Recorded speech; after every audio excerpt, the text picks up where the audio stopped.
பார்த்ததும் கும்பிட வைக்கும் கோயில் கோபுரம், அன்பு பாசத்தில் கும்பிட வைக்கும் மனமும் கோபுரம். உயர்ந்து நிற்கணும் அன்பால், உலகம் வணங்கணும் பண்பால். கோபுரம் மனமே கோபுரம், கோபுரம் குடும்பம் கோபுரம்.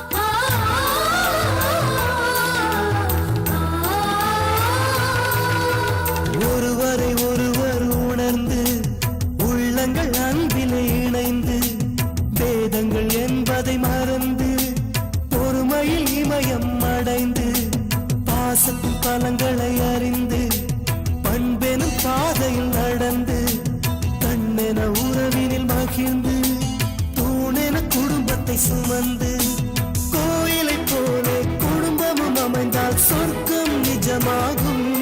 கூட்டு குடும்பத்தின் பொறுமை உணர்ந்திடும் போது கோபுரம் போலாகும். கோபுரம் மனமே கோபுரம், கோபுரம் குடும்பம் கோபுரம். பார்த்ததும் கும்பிட வைக்கும் கோயில் கோபுரம், அன்பு பாசத்தில் கும்பிட வைக்கும் மனமும் கோபுரம். பார்த்ததும் கும்பிட வைக்கும் கோயில் கோபுரம், அன்பு பாசத்தில் கும்பிட வைக்கும் மனமும் கோபுரம். உயர்ந்து நிற்கணும் அன்பால், உலகம் வணங்கணும் பண்பால்.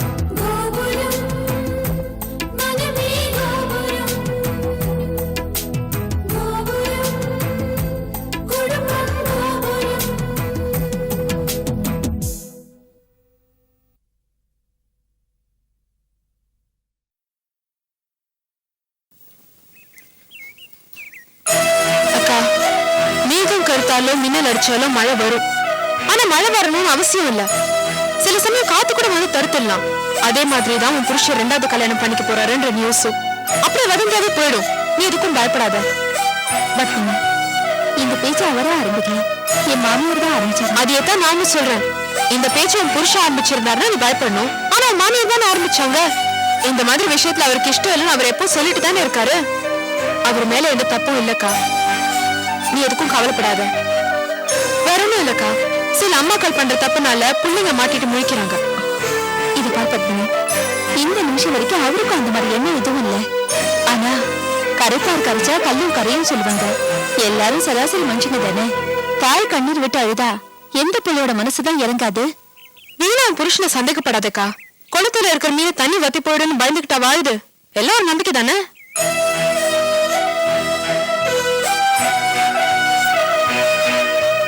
எனக்கும் இந்த மாதிரி நம்பிக்கை இருந்தது. ஆனா நேற்று தொட்டில் போடுற சடங்குல என்னை குத்தி காட்டினதுக்கு அப்புறமும், என் மாமியார் ஜோசியர்கிட்ட போய் ஜாதகம் பார்த்ததுக்கு அப்புறமும் என்னோட நம்பிக்கையே சுத்தமா போயிடுச்சு. போறது போகட்டும், ஆனா அதை ரகசியமா போய் விசாரிச்சுட்டு வரலாம்ல. அதான் எனக்கு கோவமாவும் பயமாவும் இருக்கு. நீ பயப்படுறதுல அர்த்தமே இல்லக்கா. உன் மேல பாசமும் பிரியமும் வச்சிருக்கிற உன் புருஷனை நீயே புரிஞ்சுக்கலன்னா வேற யார் புரிஞ்சுப்பாங்க சொல்லு. குழந்தை பிறக்கிற விஷயத்துல பிரச்சனை அவர்கிட்ட இல்லைன்னு தெரிஞ்சதுக்கு அப்புறம் நீ வேதனை படக்கூடாதுன்னு அவர் எதுவுமே சொல்லல. இப்ப நம்ம பார்க்க போறோமே டாக்டர் நளினி, அவங்க வெறும் டாக்டர் மட்டும் இல்ல, நம்ம குடும்பத்துக்கு ரொம்ப வேண்டப்பட்டவங்க. அவங்க ஒரு கொடுக்க போற ட்ரீட்மெண்ட்ல கண்டிப்பா உனக்கு குழந்தை பிறக்கும்.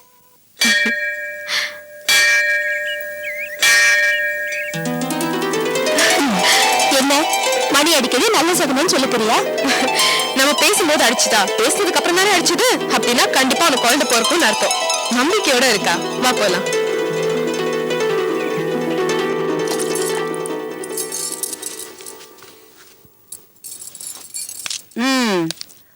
ஊர்வசியோட ப்ராப்ளத்துக்கு நான் என்ன பதில் சொல்ல போறேன்னு அவளோட எதிர்பார்த்துட்டு இருக்கேன். இல்ல பத்மினி, முதல்ல நான் கேட்கிற கேள்விக்கு நீங்க பதில் சொல்லணும். அப்புறம் டெஸ்ட பத்தி நான் சொல்றேன். பத்மினி, உங்க அக்காக்கு இந்த பிரச்சனை வந்தனாலதான் என்ன நீ பார்க்க வந்த. இல்லன்னா என்ன நீ பார்க்கவே வந்திருக்க மாட்டல்ல? பின்ன வேற எப்படி பேசுறது? என்ன அண்ணிமா நினைச்சதுனால தானே உன் அண்ணன் கிட்ட சண்டை போட்டுக்கிட்டு வீட்டை விட்டு வெளியே போனதும் ஏன் ஞாபகமும் என் வீட்டு ஞாபகமும் உனக்கு வரல. ஆனா ஆட்டோ பாண்டிய வீடு மட்டும் ஞாபகம் வந்தது. அப்படித்தானே? ஐயோ, நாங்க முதல்ல உங்க வீட்டுக்கு தான் வந்தோம். ஆனா உங்க வீடு பூட்டி இருந்தது. யார் யார் எங்க மேல அன்பு வச்சிருக்காங்கன்றத கூட புரிஞ்சுக்காதவளாண்ணா. எங்க மேல நீங்க வச்சிருக்கிற பாசத்துக்கு நாங்க என்னைக்குமே நன்றியோட இருப்போம். நன்றி அது இதுன்னு சொன்னேன், ஊசியால குத்திடுவேன். Okay okay, sorry. அக்காக்கு என்ன பிரச்சனை? முதல்ல அதை சொல்லுங்க. சில பிரிலிமினரி டெஸ்ட் பண்ணணும். நான் டெஸ்ட் ரிசல்ட்டையும் பார்த்தேன். இப்ப சில டெஸ்ட்டுக்கு எழுதி தரேன். அந்த ரிசல்ட்டும் வரட்டும். அந்த ரிசல்ட்டோட ஏற்கனவே எடுத்த டெஸ்ட் ரிசல்ட்டையும் கம்பேர் பண்ணி பார்த்து எப்ப ட்ரீட்மெண்ட், என்ன ட்ரீட்மெண்ட்ங்கிறத நம்ம டிசைட் பண்ணிக்கலாம்.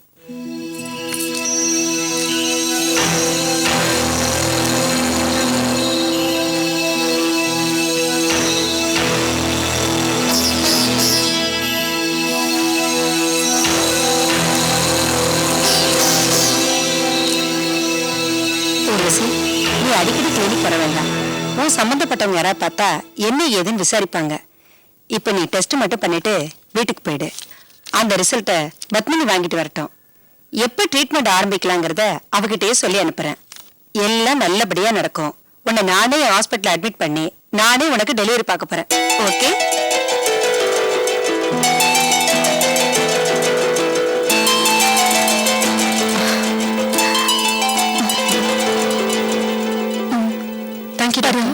போயிட்டு வாங்க.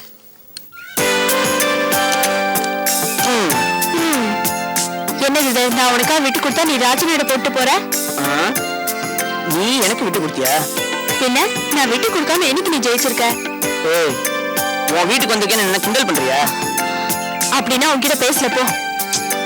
சரி சரி, நீ அந்த மாதிரி பொண்ணு இல்ல. என்ன விஷயம்? உன் ஃபியூச்சரை பத்தி நீ என்ன நினைச்சிட்டு இருக்க?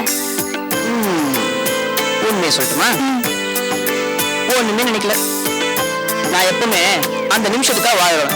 அதனால ஃபியூச்சர் பத்தி கவலையே படல. நீ தனி ஆளா இருக்கும்போது கவலைப்பட வேண்டாம். ஆனா உனக்காக கவலைப்பட நான் வந்துட்டேனே. கவலைப்படு, நான் என்ன பண்ண முடியும்? நான் எப்பவுமே இருக்கிற வரைக்கும் ஜாலியா இருப்பேன். ஜாலியா இருக்க பணம் வேணாமா? அதான் எங்க அப்பா கிட்ட இருக்கு. உன்கிட்ட இருக்கா? என் வீட்டு பணம் என் பணம். அதை தொட உனக்கு உரிமை இருக்கா? என்ன நீ உரிமை கிரிமைன்னு பேசிட்டு இருக்க? எனக்கு இல்லாத உரிமையா? இதுக்கா நான் ரேஷன் கார்டு மாதிரி அடையாள அட்டை எடுத்துட்டு சுத்திட்டு இருக்க முடியும்? நிச்சயமா. என்ன அபி? ஆமா,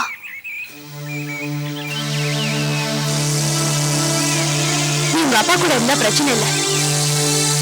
ஆனா உங்க அப்பா கூட கோச்சிட்டு பிரிஞ்சிருக்க. உன் மேல இருக்க கோவத்துல உங்க அப்பா அவர் சொத்து யாருக்கு வேணாலும் எழுதி வைக்கலாம். ஏன்னா இது அவர் சம்பாதிச்ச சொத்து, தாத்தா சம்பாதிச்ச சொத்து இல்ல. புரிஞ்சுதா?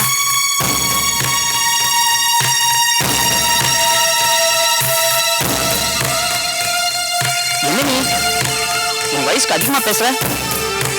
நான் என்ன வேணும்னா என் வீட்டை விட்டு கோச்சிட்டு வெளில வந்துட்டேன்? எல்லாம் சும்மா ஒரு நடிப்பு தானே.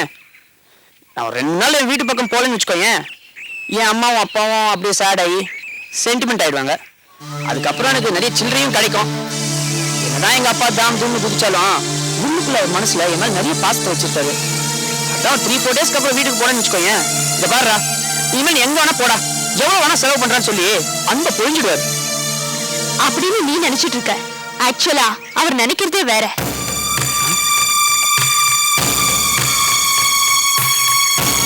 எனக்கு தெரியாம?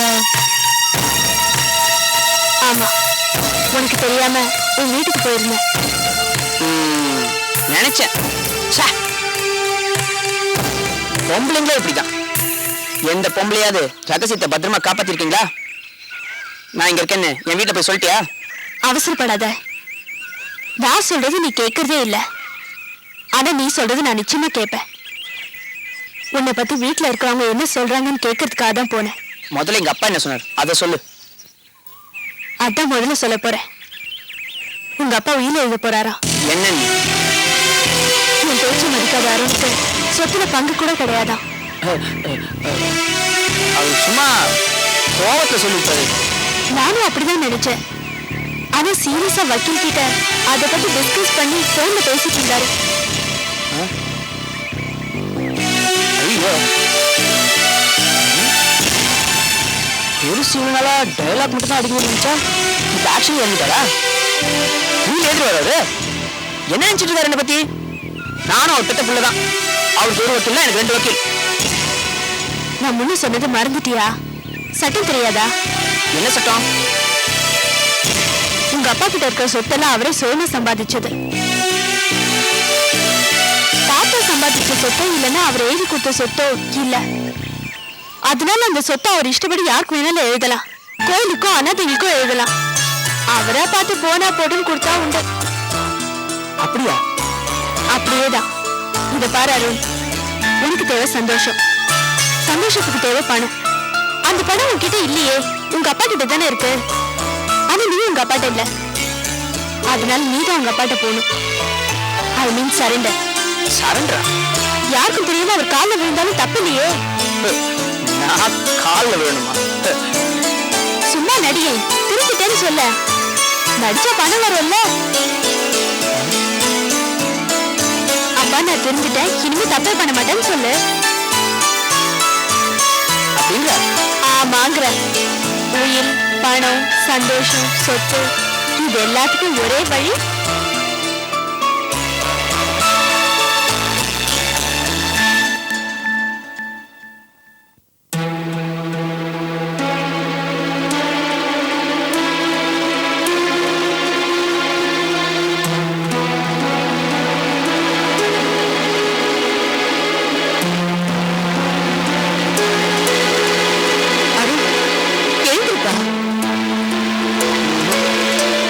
அப்பா மன்னிச்சிட்டேன்னு சொன்னதான் நான் எழுதிப்பேன். அப்பா மன்னிச்சிட்டேன்னு சொல்லுங்கப்பா.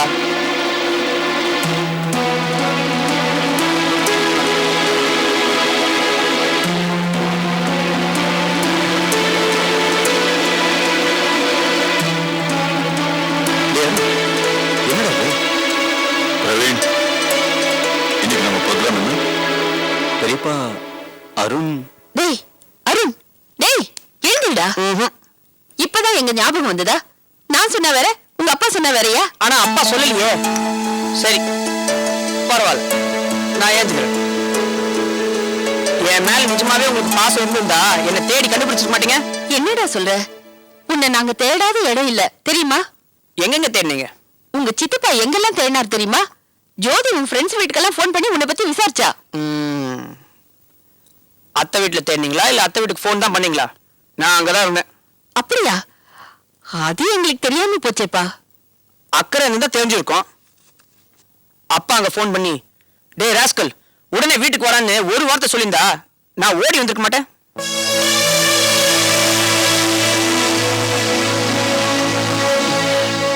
அது சரி, அவருக்கு எப்படி வரணும் நினைப்பு இருக்கும். அவருக்குள்ள வச்சு எல்லாத்தையும் விட்டு வந்துட்டேன். நான் அப்பா கிட்டே பேசிக்கிறேன். ஏன்பா என்ன நினைச்சிட்டீங்களா? என்ன நினைச்சிட்டீங்க நீங்க? எனக்கு உங்க மேல பாசம் இல்லைன்னா அபிராமி எல்லாத்தையும் சொன்னாங்க. அப்பா உங்க மேல இருக்கிற பாசத்தையும் அன்பையும் வெளிப்படுத்துறதுக்கு எனக்கு வார்த்தையே இல்லப்பா. ஏதோ உயிரெல்லாம் எழுத போறீங்களாமே, எழுதுங்க, தாராளமா எழுதுங்க. இது நீங்க சுயமா சம்பாதிச்ச சொத்து. அந்த உயிரை நீங்க என் மேல எழுதுனாலும் நான் கொஞ்சம் கூட வருத்தப்படவே போதில்லப்பா. ஆனா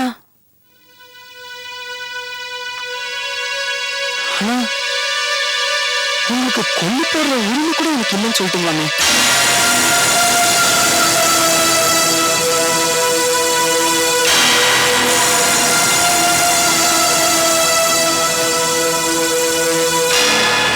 கேட்டுதான் என் மனசுக்கு ரொம்ப கஷ்டமாயிடுச்சுப்பா. உங்க மனசை இவ்வளவு கஷ்டப்படுறதுக்கு என்ன நினைச்சிருங்கப்பா. அந்த வார்த்தையை கேட்டதும் எனக்கு தூக்கமே இல்லப்பா. பாத்தீங்களா உங்க பிள்ளைய? அவன் தெரிஞ்சுட்டாங்க, தெரிஞ்சுட்டான். என்ன இருந்தாலும் அவன் உங்க பிள்ளை இல்லையா? சுமர், அவன் தான் ஓவர் ஆக்ட் பண்றான்னு நீயும் சேர்ந்து ஒப்பாரி வைக்கிறியே. அப்பா அந்த போய் ஆக்டிங் கீக்டிங் தப்பாலாம் பேசாதீங்கப்பா. சரி விடு, இப்ப எனக்கு என்ன சொல்றதுன்னு தெரியல. நீ வந்துட்ட, ஆனா இனி நீ எப்படி நடக்கணுங்கிறது நான் சொல்றேன். அப்படி நடந்துகிட்ட நீ திருந்துட்டியா இல்லையான்னு நான் அப்புறமா சொல்றேன். அதுக்காக காலேஜ்ல எல்லாம் சேர்ந்து நிறைய மார்க் எடுக்கணும்லாம் சொல்லாதீங்க. அது என்னால முடியாது. இத பாரு, நீ வந்துட்டேன்னு நான் சந்தோஷப்பட மாட்டேன். நான் சந்தோஷப்படணும்னா நீ உழைக்கணும், உழைச்சு காட்டணும். உன் சாப்பாட்டுல நீ கை வைக்கிறதுக்கு முன்னால உன் கை வேர்வேல நினைஞ்சிருக்கணும். நான் என்ன பண்ண சொல்லுங்க. இந்த வார்த்தை கேட்டிய எனக்கு சந்தோஷமா இருக்கேன். நாளையிலிருந்து நீயும் நம்ம ஃபேக்டரிக்கு ஒரு தொழிலாளியா காக்கி சட்டை போட்டுட்டு வரணும். அப்பா காக்கி சட்டையா? இதெல்லாம் இந்த சினிமா டிராமா சீரியல்லாம் ஒர்க் அவுட் ஆகும்ப்பா. நடைமுறைக்கெல்லாம் வேலைக்கு ஆகாதுப்பா. அதுவும் கொஞ்சம் யோசிச்சு பாருங்கப்பா. ஜெம் கூல்ட்ரிங்க்ஸ் கம்பெனியோட ஓனரோட ஒரே புள்ள காக்கி சட்டெல்லாம் போட்டு வந்தா உங்க மனம் தான்ப்பா கப்பல் ஏறும். ஆமாங்க, இவங்க சொல்றது ஒரு விதத்துல நியாயமா தான் இருக்கு. இந்த புண்களை கிடைக்கிறது பெற்றவதான். சரி, நாளிலிருந்து தினம் என் காரை ஓட்டிட்டு வரேன். இது காக்கி சட்டையே பற்றி சரிப்பா. அது மொத்தத்துல இவன் ஒரு வேலைக்கு போகணும், அவ்வளவுதானே. நான் வேணா என் ஆபீஸ்ல ஒரு வேலை போட்டு கொடுத்துறேனே. நான் ரெடி, நீங்க ரெடியா? நீ பாத்துக்க.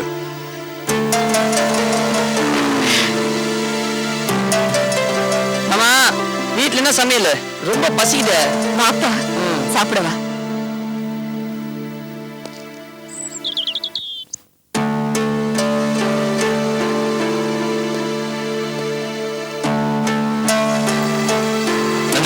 இத வந்துட்டங்க. ஏங்க தேவையில்லாம ஒரு பிரச்சனையை போய் வலிய வாங்கிட்டு வந்திருக்கீங்களே. என்ன சொல்ற? எல்லா அருண் விவகாரம் தான். எல்லா கடவுளும் ஒட்டு மொத்தமா வந்தா கூட அவனை திருத்த முடியாது. அவனை போய் நீங்க திருத்துறேன்னு சொல்லிக்கிட்டேன். இதப்பா நந்தினி, பிரச்சனை இல்லாம வாழ்க்கையே கிடையாது. மற்றவங்களுக்கு எந்த வகையிலாவது உதவாம வாழ்ந்தா அதுவும் வாழ்க்கையே கிடையாது. அருண் யாரு?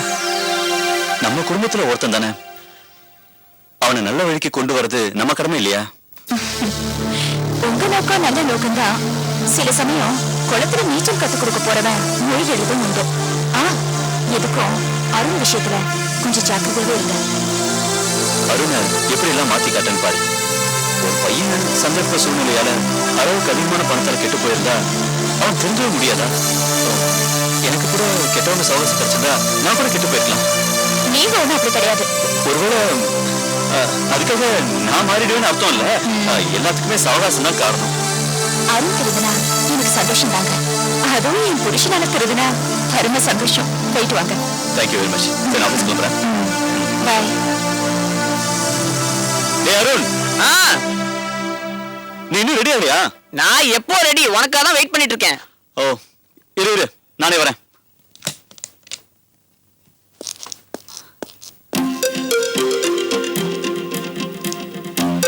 இதான் நீ கிளம்புற லட்சணமாடா?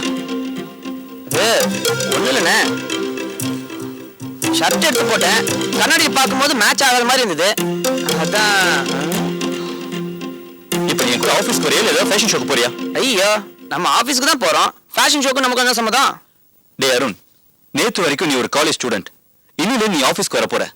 ஆஸ் an ஆபீசரா டீசென்ட்டா எலிகண்டா எக்ஸிக்யூட்டிவ் ஷர்ட் இருந்தா ஏதாவது போட்டு வா. பாண்ட், ஜேம்ஸ் பாண்ட் மாதிரியா? ஏண்டா ஏதோ பிளேன் ஷர்ட் இருக்கும் பாரா, எடுத்து போட்டு வாடா. இரு, என்ன நீ அப்பா பிரின்சிபல்னா நீ என்ன ஹெட் மாஸ்டரா? இத பாரு, நான் உங்க ஆபீஸ்க்கு வரேன். அதே மாதிரி மடிப்பு கலையாம திரும்பி வீட்டுக்கு வந்துருவேன். நடுவுல இஷ்டப்பட்டா அப்படி கொஞ்சம் போய் வேலை செய்வேன். இல்ல மூடு வந்துச்சுன்னா என் ஃப்ரெண்ட்ஸை பார்க்க போயிடுவேன். நீ அதெல்லாம் கண்டுக்கூடாது. நீ இப்ப என் கூட ஆபீஸ்க்கு வரல. இந்த அந்த ஷர்ட் போட்டு வா, நான் கீழே வெயிட் பண்றேன்.